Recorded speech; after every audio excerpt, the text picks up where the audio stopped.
అలంపూర్ ఏంటది? జోగులాంబ. అక్కడ మస్జిద్ ఎలా వచ్చింది? అక్కడ వేములవాడ ఎలా పెట్టారు మధ్యలో తీసుకొచ్చి? అదే పనిగా దీన్ని భ్రష్టత్వం చేయడానికి చేశారు. అలంపూర్ జోగులాంబలో కూడా సమాధులు ఉంటాయి. అమ్మవారి గురించి అయ్యవారి గురించి అంటే సమాధులు ఉంటాయి మధ్యలో. వాళ్ళు అదే పనిగా చేశారు. మనల్ని పీడించడానికి, మనల్ని ఇన్సల్ట్ చేయడానికి చేశారు. ఇప్పుడు కూడా మనం చూస్తే కనుక వీధుల్లో మధ్యలో దర్గాలు ఎందుకు పెట్టారు?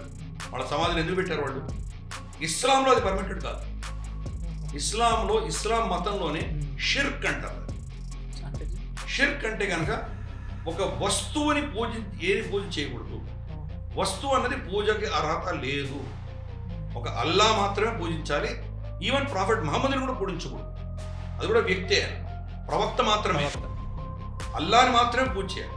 అల్లా ఆకాశంలో ఎక్కడో స్వర్గంలో ఉంటారు. కాబట్టి ఇక్కడ ఉన్నటువంటి ఏ వస్తువుని పూజ చేయడానికి వీల్లేదు. పూజ చేస్తే అది షిర్క్ అంటారు.